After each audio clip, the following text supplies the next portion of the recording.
लाओ। कब तक बॉम्बे जाओगी? बढ़िया से कोट सिलाओ, फिर हीरो बन जाओगे। धन्यवाद।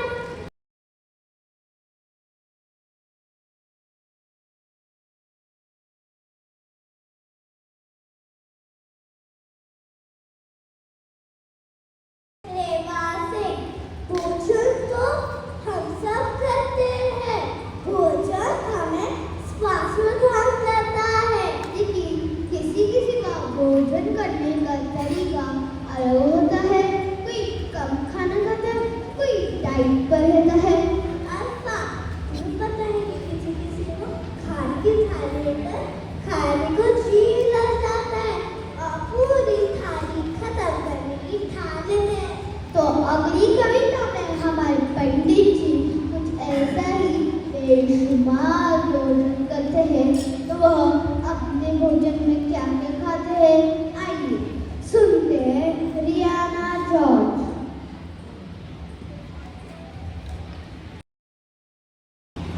नमस्ते, मैं रियाना जॉर्ज आपके सामने एक कविता प्रस्तुत करने जा रही हूँ, जिसका शीर्षक है पंडित भोजन भट्ट। कवि अज्ञात। पंडित भोजन भट्ट। भोजन करने जम गए पंडित भोजन भट्ट। 26 पूरी शीघ्र ही कर डाली सरपट, कर डाली सरपट। कचौड़ी अनगिनत खाई, सब्जी हलवा खीर सभी की करी सफाई। कहत सुमन कबीराए, खा गए चीजें सारी। फिर से करनी पड़ी रसोई की तैयारी। इतना सब कुछ खा गए, तभी भी न दरकार। जाने उसकी तौल को थी कितनी दरकार, थी कितनी दरकार। हुई हमको हैरानी, हम बोले महाराज, अरे अब पी लो पानी। कहत सुमन कबीराए, कही स्नेह पानी। भरता आधा पेट, तभी पीता हूँ पानी। जब भोजन करके उठे पंडित जी श्रीमान, हमने उनको तुरंत ही पेश कर दिया पान। पेश कर दिया पान, उन्होंने उसे न खाया।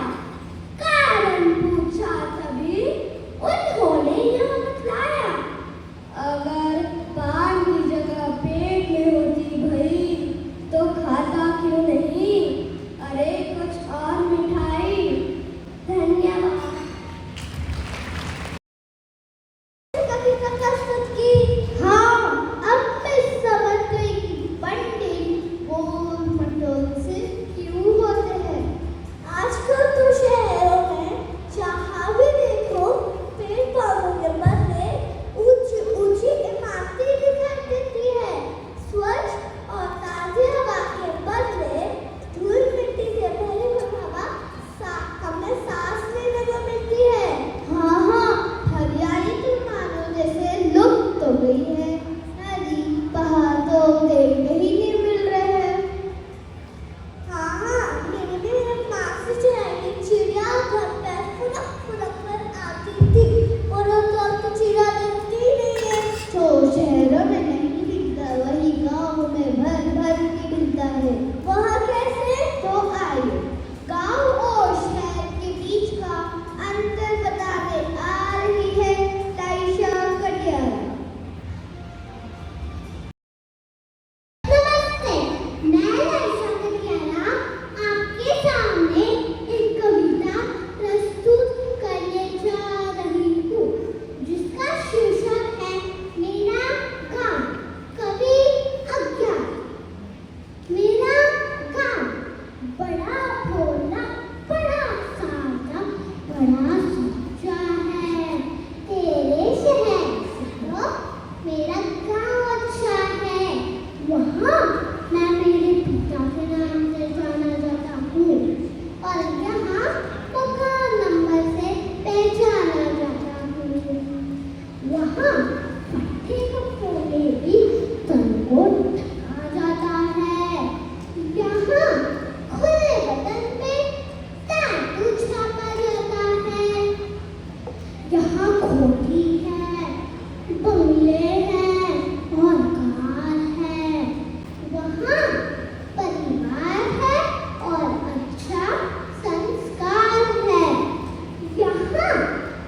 आंखों की आवाज़ें दीवारों से टकराती हैं।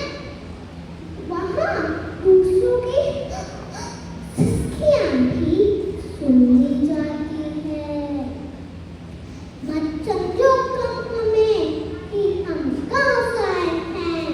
तेरे शहर के बाजार तो मेरे गाँव में ही सजाए हैं। वहाँ इज्जत से अक्सर सूरज वगैरह ढलते हैं। चल आज उसी गाँव में हम चलते हैं। धन्यवाद। बहुत है, कोई का अपना पहला गुरु होती है। भगवान तो हर वक्त हर पल अपने साथ नहीं रह पाएंगे, इसलिए उन्होंने माँ को बनाया है। माँ ममता की कुदरत है, त्याग है, साधना है। माँ और क्या कहे यही बताने आ रही है रात्रि देशपांडे।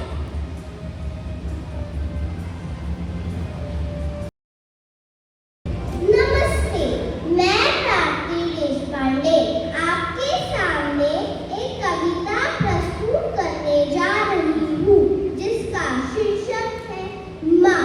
कवि अज्ञान। माँ माँ माँ संवेदना है, भावना है, एहसास है। माँ जीवन के फूलों में खुशबू का वास है। माँ रोते हुए बच्चे का खुशनुमा परिणाम है। माँ मरुथल में नदियाँ मीठा सा झरना है। माँ लूंगी है, गीत है, प्यारी सी थाप है। माँ पूजा की थाली है, मंत्रों का जाप है। माँ आँखों में सिसकता हुआ किनारा है। माँ गालों पर पप्पी है, ममता की धारा है।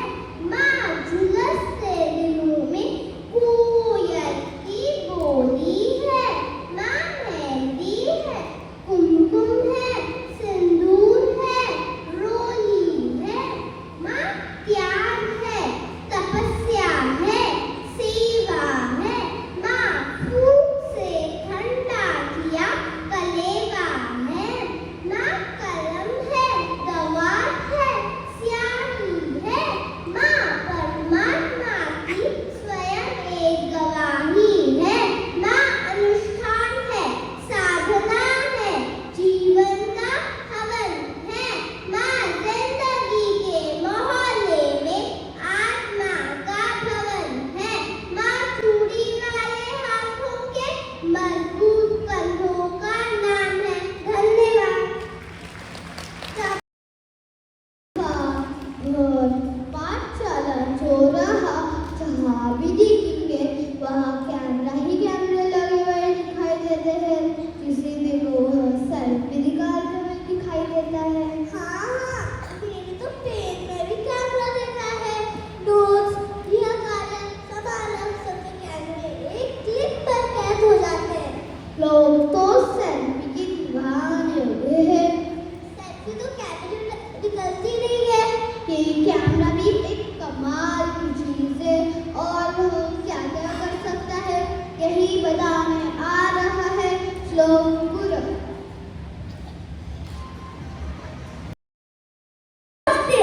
मैं श्लोक गुरु आपके सामने एक कविता प्रस्तुत करने जा रहा हूँ, जिसका शीर्षक है कैमरा। कवि प्रकाश मनु। कैमरा नया कैमरा चाचाए दरवाजे से ही चिल्लाए, कहा जल्दी आ छोटू, बैठ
क्या है? अरे ये तो मोबाइल है जिससे हम बहुत और अच्छी फोटो खींच सकते हैं। और तुम्हें पता है कि इस मोबाइल से हम सेल्फी भी ले सकते हैं। अच्छा, तो मेरी भी सेल्फी निकालो ना प्लीज। ठीक है, पर सेल्फी निकालने के लिए पैसे लूंगा। बोलो मंजूर है? ठीक है, मंजूर है। तो आओ, क्लिक क्लिक क्लिक।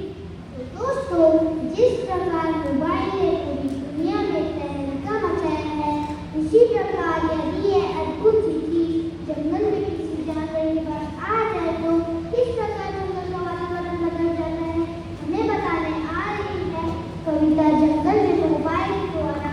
कक्षा तीसरी से कियारा बोल।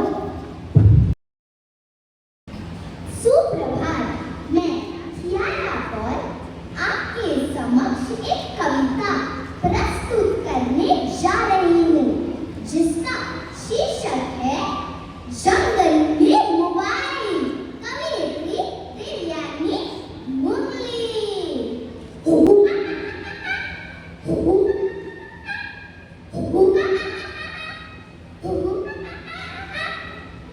मोनू बंदर जब शहर से वापस आया, अपने साथ एक अजीबोगरीब चीज लाया।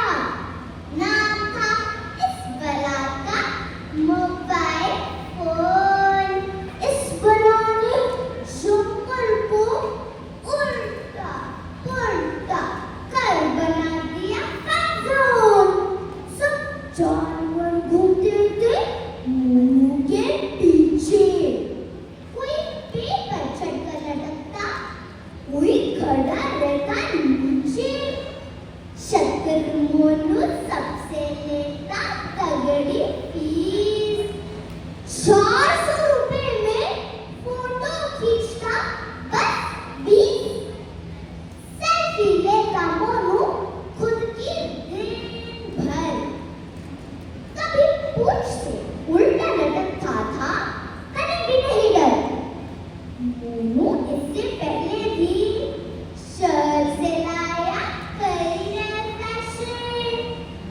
चुस्त टी-शर्ट व फटे जींस पहनने का फैशन। छत्र, बूढ़े बुजुर्ग छोड़ सब बन गए मोनू के फैन। मोनू जंगल का बन गया super hero, super monkey man. फिर जंगल में होने लगे कई हादसे। लगभग सारे जंगलवासी फैन थे इस फोन के। सेल्फी लेनी हो तो भी शेर जोर से डांटता।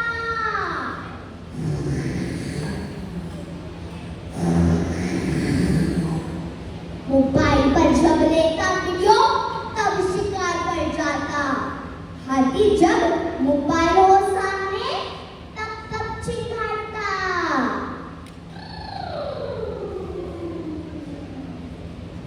फिर जंगल के बड़े बुजुर्गों ने बुलाई एक सभा। बोला, प्रकृति से दूर हो या मोबाइल क्यों चुन लिया? सोच समझ कर मिलकर सबने निर्णय लिया। मोबाइल को जंगल से बाहर ले जाने का आदेश दिया। मोनू बंदर को सलाह दी, मोबाइल का तमाशा बंद करे। सारा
अड़चन है पड़ी।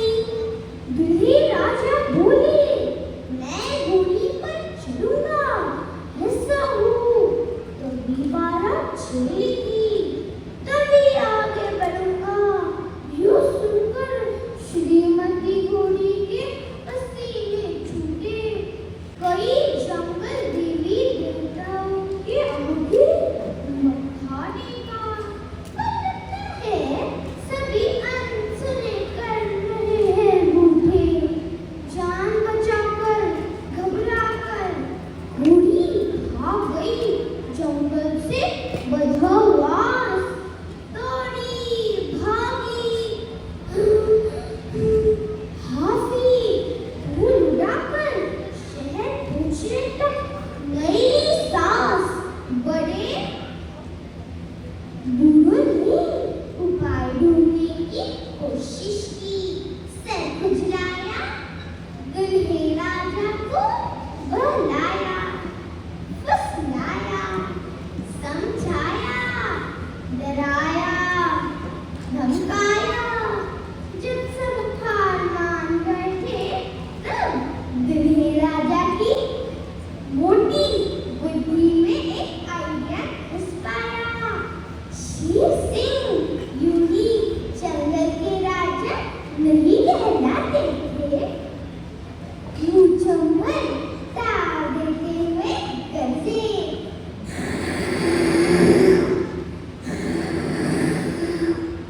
दूल्हे राजा, हम 20वीं सदी में हैं।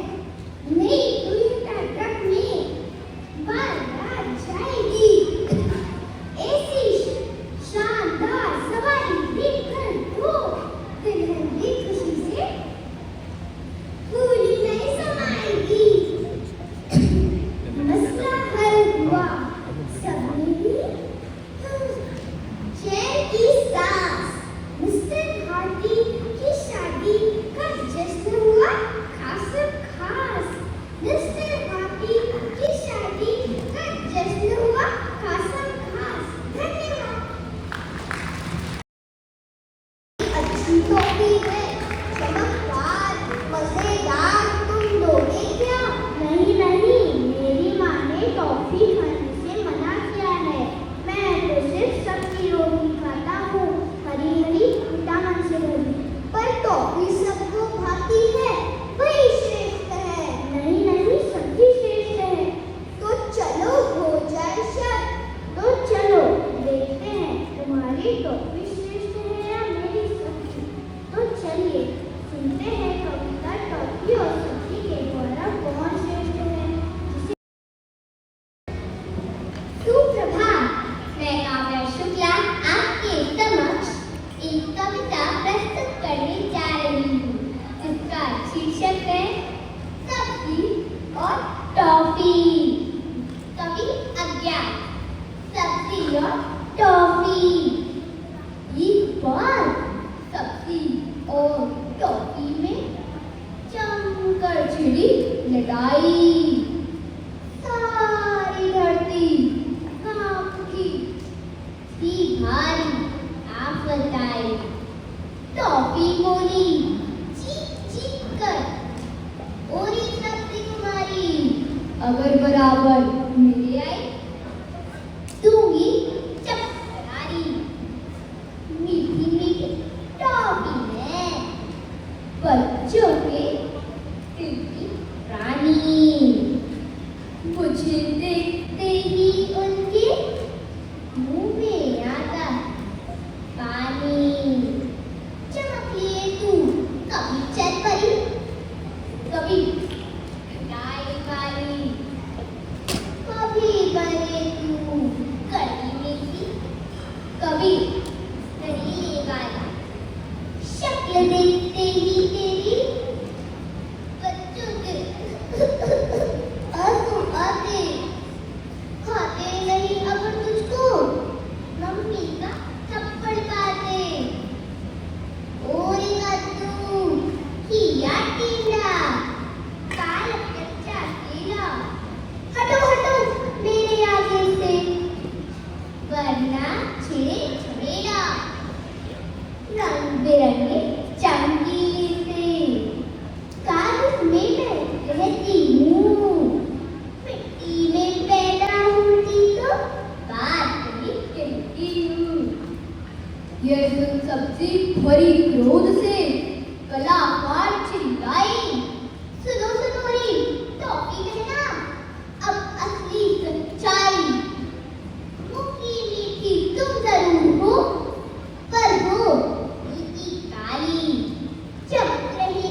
नहीं पाते हैं। तुमको ज्यादा खाने से तो पेट दर्द हो जाता।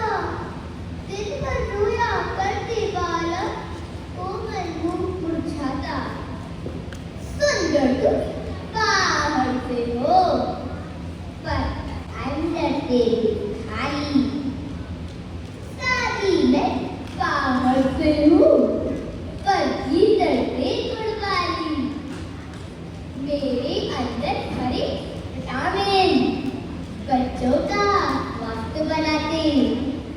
आँख दांत और बाल कभी में नई चमक ले आते। ये सुनकर टॉमी बेचारी हुई शर्म से पानी। सब्जी की कीमत उसने ठीक पहचानी। सब्जी की कीमत उसने ठीक पहचानी। धन्यवाद। चलो दोस्त, तुम्हें एक पहेली पूछता हूँ। हाँ हाँ, पूछो पूछो। वो कौन है जो घर पर रहते हैं और उनका रोग बहुत है? पापा? नहीं नहीं। बड़े भैया? नहीं नहीं। थोड़ा हिंट तो दो ना। हाँ हाँ, क्यों नहीं। वो हमारे सबसे अच्छे दोस्त होते हैं, पार्टनर इन क्राइम। अरे अरे, वो तो है हमारे दादाजी जो छड़ी लेकर चलते हैं।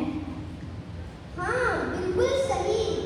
वे हमारे पहले मार्गदर्शक होते हैं जो न केवल हमें संस्कार और ज्ञान देते बल्कि हमारे जीवन में सुरक्षा का एहसास भी दिलाते हैं। पर आज हमारे दादाजी कुछ नाराज हैं। आइए जानते हैं कविता दादाजी नाराज है के द्वारा, जिसे प्रस्तुत करने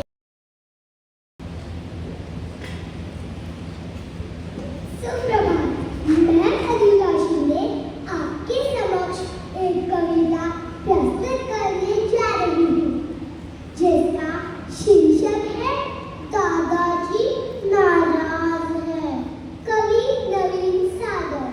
दादाजी दादाजी नाराज है, रोज रहा करते हैं। फिर क्या आज है पता नहीं चल पाता कि वे किससे नाराज है। बच्चों से नाराज है कि बूढ़ों से नाराज है। चतुरों से नाराज है कि बूढ़ों से नाराज है। अचरों से नाराज है कि बूढ़ों से नाराज है। छोटी से नाराज है कि बूढ़ों से नाराज है। दादाजी नाराज है, रोज रहा करते हैं। फिर क्या आज है दादाजी नाराज नहीं। उन्हें हुआ क्या ये कोई राज नहीं। गुमसुम है अपने कमरे में, उन्हें बुलाए जो ऐसी आवाज नहीं। गुजर गए उनकी दुनिया के मेले ठेले। दादी नहीं रही तब से है और अकेले। कहाँ चले ये बच्चों, उन्हें भी साथ लो। ले जाओ उन्हें बगीचों के फूलों में। अपने साथ झुलाओ उनको झूलों में। फिर देखो लड्डू की चोरी करने में साथ तुम्हारे वे चल बस सकते हैं। हंसते हो जिस तरह उस तरह वे अब भी हंस सकते हैं।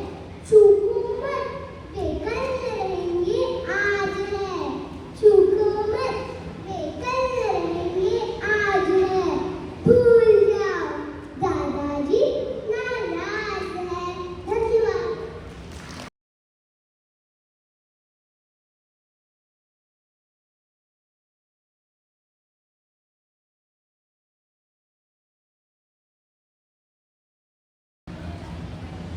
चाय, गरम समोसे, चाय। अरे ये क्या चिल्ला रहे हो?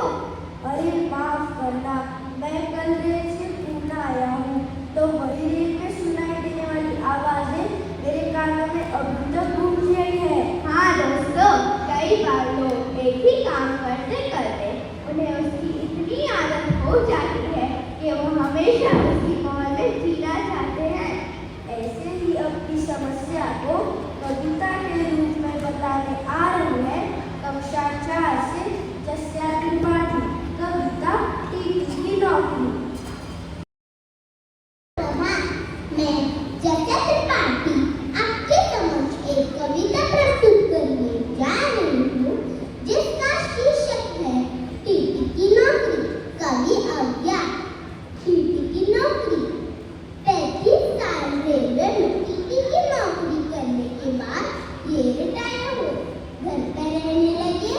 1 महीने बाद ही पत्नी ने पति से कहा, डॉक्टर के पास जाना है, मुझे थोड़ा सा चेकअप कराना है।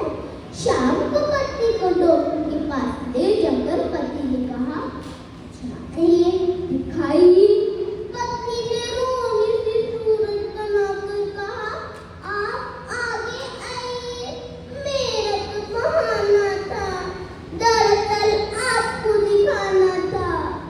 डॉक्टर साहब, ये पिछले 33 साल रेलवे में टीटी रहे।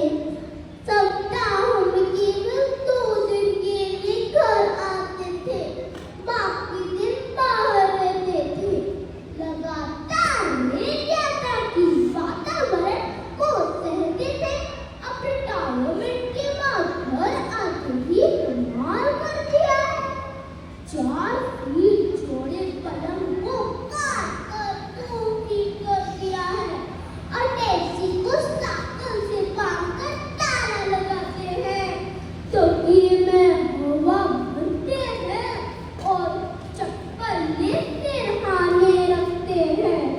कमरे की ट्यूबलाइट को हटा दिया है और उसकी जगह 0 वाट का बल्ब लगा दिया है। टेप रिकॉर्डर से फिल्मी गानों का कैसेट निकाल कर रेलवे अनाउंसमेंट, गाड़ी चलने की बड़ी चिक चिक चिक चिक चिक चिक पाँ, चिक चिक पाँ, चिक चिक, घंटी की घन घनाहट, घन घन घन घन घन घन घन घन घन और गरम चाय चाय चाय, समोसे गरम समोसा चाय की कर्कश आवाज का कैसेट लगाते हैं। मैं तो रात भर जागती हूँ और ये आराम से सो जाते हैं। पता नहीं कैसे जिंदगी जीते हैं। डाइनिंग टेबल पर खाना खाने से मना करते हैं। पूरियां भी खाने के डिब्बे में और सब्जियां प्लास्टिक के थैले में भरते हैं। इनका अजीब कारनामा है, एक पर एक हंगामा है। छत पर लटके अच्छे खासे सीलिंग फैन को निकाल कर उसकी जगह टेबल फैन लगाया है। उसे शुरू करने के लिए विचित्र तरीका अपनाते हैं। जेब से कंघी निकालकर पंखा घुमाते हैं। इनके साथ बाकी जिंदगी कैसे कटेगी, हम यह सोचकर डरते हैं। ये 7 जन्म की बात करते हैं, मैं तो एक ही जन्म में पछताए। भगवान किसी युक्ति और रेलवे की टीटी की पत्नी न बनाए, रेलवे की टीटी की पत्नी न बनाए। धन्यवाद। क्या सोच रहे हो? कुछ नहीं, बस अपनी माँ के बारे में सोच रहा हूँ। जब बचपन में माँ कोई भी काम करती थी वो हर चीज़ में परफेक्ट होती थी और मुझे हमेशा से ही ऐसा लगता था कि माँ तो कभी गलत हो ही नहीं सकती। लेकिन जब हम बड़े हो गए हैं तो अब समझ में आ रहा है कि कभी कभी माँ भी गलत हो सकती है। हाँ, वो तो है। एक माँ हमारे कितने सारे काम करती है, पर कभी हम इन कामों के लिए धन्यवाद कर पाते हैं? नहीं। माँ और बच्चों की नोक-झोंक तो होती रहती है, पर दिल से तो बच्चों के लिए माँ परफेक्ट ही होती है। तो चलिए सुनते हैं माँ तुम भी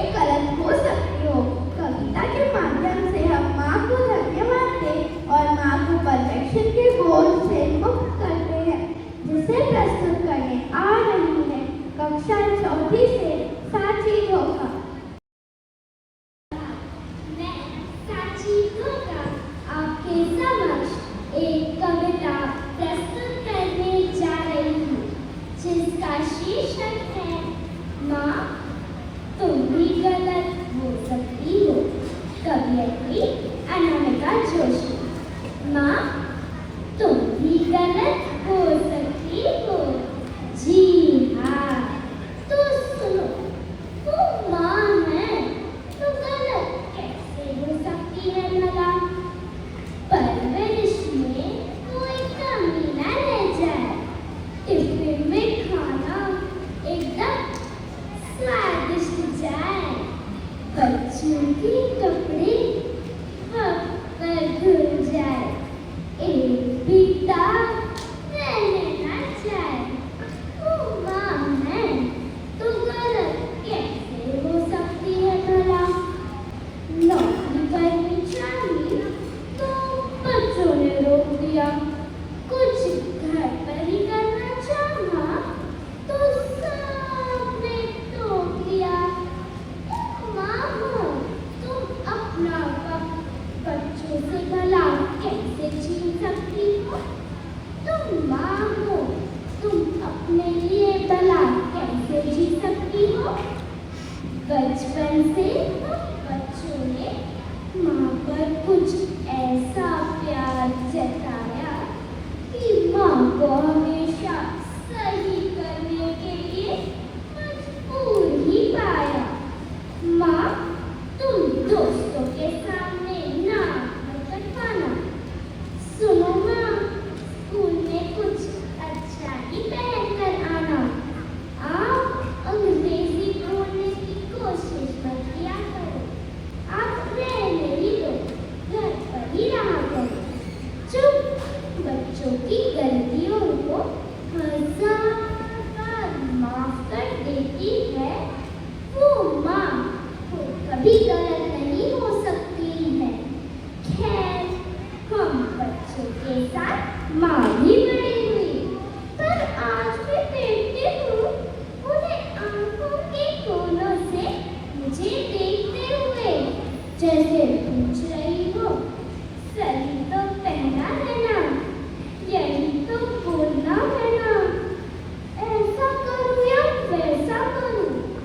जिस माँ से हमने सब कुछ सीखा वो माँ तमाम हमसे सीखने की कोशिश करती रही कि मैं माँ होकर कहीं गलत ना हो जाऊँ, जैसा बच्चा चाहे वैसा ही बनकर दिखाऊं। तो आज माँ मैं आपसे माफी मांगती हूँ, वादा करती हूँ कि आपके साथ खड़ी रहूंगी। आप सही करो या गलत, आपसे जुड़ी रहूंगी। माँ आप गलत हो सकती हो, खुलकर गलतियाँ करना, खुलकर जीना, और जैसे आप हमारे साथ खड़ी थी ना, वैसे ही मैं आपके साथ खड़ी रहूंगी। धन्यवाद। मैच देखना बहुत पसंद है। लाइयों की मुझे एक बात बहुत अच्छी लगती है। और वो क्या? मेरी पंक्तियों से समझो जरा। कभी अवसर बदल जाते हैं, कभी मौसम बदल जाता है, परिस्थितियाँ बदल जाती हैं, लेकिन एक अच्छा खिलाड़ी हर मौसम हर मैदान में खेलने का हौसला रखता है। समझ गया, आत्मविश्वास, सेल्फ कॉन्फिडेंस। हमारी इस कविता को प्रस्तुत करने आ रही है कक्षा 4 से आहाना पिल्ले। सुप्रभात, मैं आहाना पिल्ले आपके समक्ष एक कविता प्रस्तुत करने जा रही हूँ, जिसका शीर्षक है आत्मविश्वास। कवित्री सविता पाटिल। आत्मविश्वास।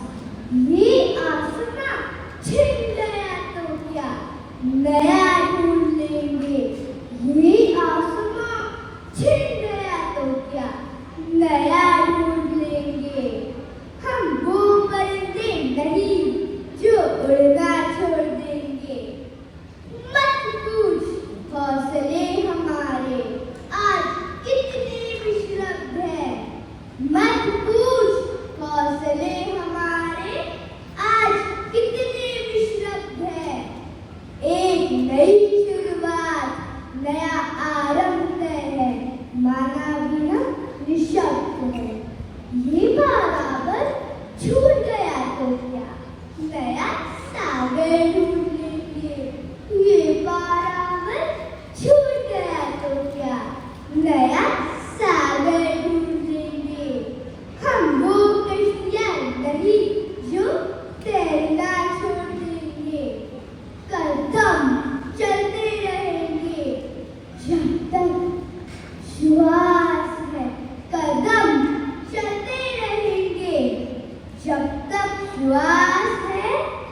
राहें ढूंढ लेंगे।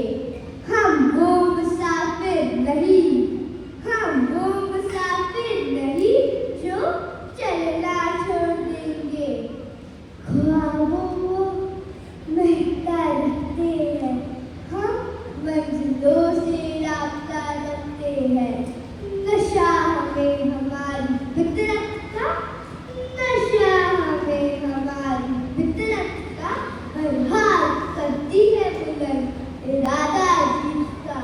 ये मुकाम नहीं हासिल तो क्या, ये मुकाम नहीं हासिल तो क्या, नए ठिकाने ढूंढ लेंगे। हम वो शय नहीं, हम वो शय नहीं जो अपनी तलाश छोड़ देंगे। हम वो परिंदे नहीं जो उड़ना छोड़ देंगे। हम वो परिंदे नहीं जो उड़ना छोड़ देंगे। धन्यवाद। तुम्हें पता नहीं, हमारे देश की सीमाओं पर जो सैनिक लड़ रहे हैं उन्हें खून की आवश्यकता है, वही खून देने जा रहा हूँ। क्या? चलो मैं भी चलती हूँ तुम्हारे साथ। दोस्तों, रक्तदान को सबसे बड़ा दान कहा जाता है, परंतु आज हम इसी विषय पर आधारित यहाँ एक कविता सुनेंगे। किस तरह घायल सैनिकों को तरह तरह के लोगों का खून चढ़ाया जाता है और उन सभी का अलग अलग प्रभाव उन सैनिकों पर कैसे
पिता रोटी है, कपड़ा है, मकान है। पिता नन्हे से परिंदे का बड़ा आसमान है। पिता है तो घर में प्रतिपल राग है। पिता से माँ की बिनती और सुहाग है। पिता है तो बच्चों के सारे सपने हैं। पिता है तो बाजार के सारे खिलौने अपने हैं। इन्हीं विचारों को कविता मेरे पूछो वाले पापा के माध्यम से बताने आ रही है कक्षा 5वीं से यशस्वी प्रसाद।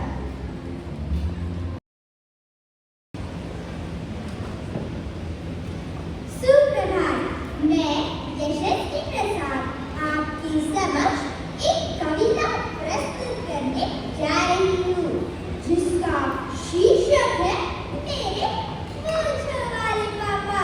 कवियत्री ज्योति गुप्ता। मेरे पूछो वाले पापा। ढीली सी शर्ट, लूज पैंट, पट्टे वाली घड़ी, थोड़े से बाल और पापा की बड़ी सी मूंछें। मेरे पूछो वाले पापा। बचपन में तुम्हारी उंगली पकड़कर तुम्हें चलाने में, तुम्हारी साइकिल से लगी चोटों पर मरहम लगाने में, तुम्हारी स्कूल बस छूट जाए तो तुम्हें स्कूल छोड़कर आने में, ट्यूशन से घर लाने में, तुम्हारी स्टेशनरी खरीदने में, तुम्हारे लिए रात भर जागने में, दरवाजा ताकते हुए और घंटों इधर से उधर, उधर से इधर चल चल कर लगातार घड़ी को ढूंढने में, तुम्हारी ख्वाहिशों का खर्चा चलाने में। पापा कभी नहीं थकते, पापा कभी नहीं थकते, तुम्हारी नासमझी पर एक डांटने में, और फिर खुद भी कुछ झिझकते हुए तुम्हें गले लगाने में। तुम रूठ जाओ, रोने लग जाओ तो तुम्हें मनाने में, और जिंदगी के किसी मोड़ पर कहीं टूट जाओ तो फिर हौसला देकर तुम्हारे साथ लड़ने में, तुम्हारी जीत का जश्न मनाने में, और तुम्हारी कामयाबी का किस्सा मोहल्ले के हर कुछ आगे जाते लोगों को रोक रोक कर सुनाने में। पापा कभी नहीं थकते, पापा कभी नहीं थकते। मैं जानती हूँ दोस्तों, मैं जानती हूँ कि पापा भी थकते हैं।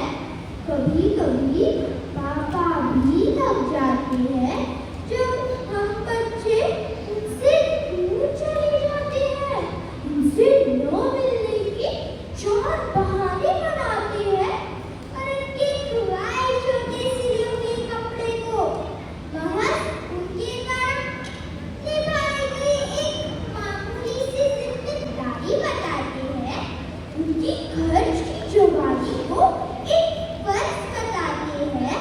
वो थक जाते हैं दोस्तों, वो थक जाते हैं जब सालों महीनों उन्हें तुम्हारी सूरत नहीं दिखती, और बुढ़ापे की दहलीज पर उनको उनकी लाठी नहीं मिलती। तो मत थकने दो यार पापा को, तो मत थकने दो यार पापा को, दौड़ने दो उन्हें तुम्हारे पीछे। सुनो उनकी डांट की फिक्र समझो, उनका लाड बटोरो और बड़े रहने दो उन्हें। तुम्हारी जिंदगी का लाइफ टाइम ब्लॉकबस्टर हीरो जताया करो तुम बुलबुल से लड़को कि तुम माँ के लाडले नहीं, पापा के भी दुलारे हो। और लड़कियों, तुम तो हमेशा से पापा की परियां हो। माना कि तुम्हें लाख शहजादे मिल जाए, पर वो एक शख्स कहाँ मिलेगा जिसका सब मिजाज हो, उसकी भारी सी आवाज हो, वो नबीला अंदाज हो, और उसके मुझ पर अक्सर लगता एक किस्सा हो कि मेरी बेटी मेरा गुरु है, मेरा नाज है। हाँ, ऐसा बोलने वाला एक शख्स मेरे पास है। हाँ, ऐसा बोलने वाला एक शख्स मेरे पास है। वो है मेरे पूछने वाले पापा, मेरे पूछने वाले पापा। धन्यवाद। पुराने दिनों में 60% लाने पर पार्टी थी। आजकल 90% लाने पर भी टेंशन कम नहीं होती। इस टेंशन से बच्चे पढ़ाई से दूर होते जा रहे हैं और मोबाइल के पास होते जा रहे हैं। माता पिता को खुश करने के लिए कोई उपाय ही नजर नहीं आता। दोस्तों, इस गंभीर समस्या को पुराने जमाने से जोड़ते हुए और इसे हास्य रूप देते हुए हमारे बीच कक्षा 5वीं से ऋग्वेदा ठाकरे आ रही है। तो आइए मन को गुदगुदाते हुए इस समस्या पर विचार करें।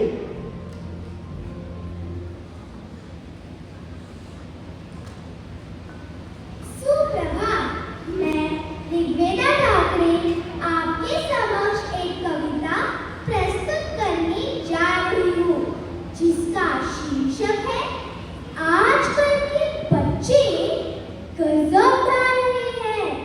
कवि अज्ञात। आजकल के बच्चे गजब गा रहे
क्विक आया और लोगों को जोड़ने के लिए सोशल मीडिया का इजाद किया गया। फर्क इतना है कि सोशल मीडिया ने डिजिटल तो लोगों को जोड़ दिया पर वास्तविक दूरियां बढ़ा दी है।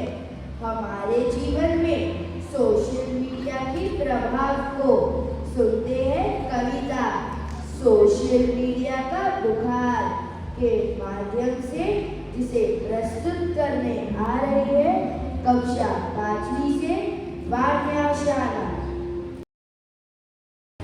सुप्रभात, मैं वान्या शाला आपके समक्ष एक कविता प्रस्तुत करने जा रही हूँ जिसका शीर्षक है सोशल मीडिया का बुखार। कवि अज्ञात। कविता सोशल मीडिया का बुखार चढ़ रहा है सोशल मीडिया का बुखार। क्यों हम भूल रहे हैं खुद से करना प्यार। हमारी दुनिया हो रही है डिजिटल, याद आते हैं वो पुराने पल। कभी हाथों की शान होता था हमारा बैग, कभी हाथों की शान होता था हमारा बैग। आज अगर पिक्चर बैग तो आ जाता है ऑन स्क्रीन स्नैपचैट। कभी साथ मिलकर बातें करते थे सुख दुख, पर आजकल सिर्फ दिख जाते हैं हम सब ऑन फेसबुक, क्योंकि हम सब पर चढ़ रहा है सोशल मीडिया का बुखार। क्यों हम भूल रहे हैं खुद से करना प्यार। लगता है सोशल मीडिया से कुछ गहरा ही हमारा नाता है, तभी तो आजकल स्वादिष्ट भोजन पेट से पहले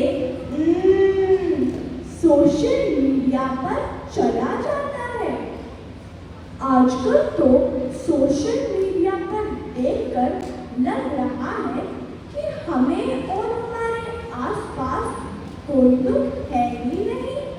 माँ को फेसबुक पर विश कर दिया हैप्पी मदर्स डे, जबकि माँ तो फेसबुक पर है ही नहीं। रखना बैग में कुछ नहीं, पर चाहिए हमें टॉमी के बैग्स। आखिर पोस्ट करके यूज जो करने हैं हमें सारे हैशटैग। ऑनलाइन दुनिया चूस रही है हमारा खून, और हम खुश हुए थे जिबली और प्रिज्मा पर बनाकर अपना ही कार्टून। हम चुप रहे हैं दोस्तों, हम चुप रहे हैं इंस्टाग्राम के फिल्टर में, और देखो प्यार मिल रहा है टिंडर और बम्बल पर, क्योंकि चढ़ रहा है सोशल मीडिया का बुखार। क्यों हम भूल रहे हैं खुद से करना प्यार। एक पत्थर के इंसान तुम कब पिघलोगे और सुधरोगे। इस बनावट की दुनिया से तुम बाहर कब निकलोगे। धन्यवाद। एक जरूरी काम, इसे करना हमारे लिए बहुत जरूरी है। आओ वोट डालकर अपना फर्ज निभाएं और अपने देश के भविष्य को उज्जवल बनाएं। दोस्तों, ऐसे ही संदेश लेकर हमारे बीच कक्षा 5वीं से मेलिसा जगड़ आ रही है, तो आइए सुने वो हमें किस तरह जागरूक करती है।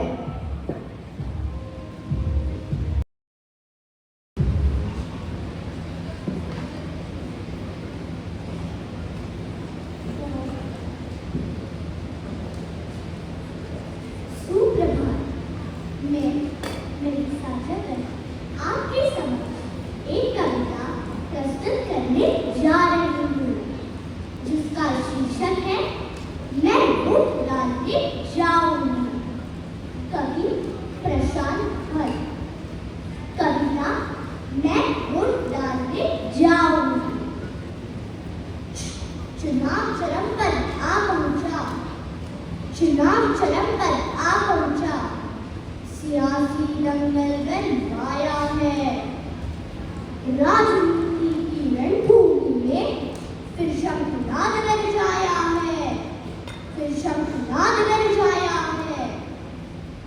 सत्ता के इस द्वंद्व युद्ध में किसको मोहर लगाऊंगी? 5 वर्ष तक कुंठित होने क्यों वोट डालने जाऊंगी, क्यों वोट डालने जाऊंगी? शासन क्रम के स्वयंवर में परीक्षण है सत्ता के मत का। तोषण की इस राजनीति में क्या विरुद्ध है मेरे मत का, क्या विरुद्ध है मेरे मत का?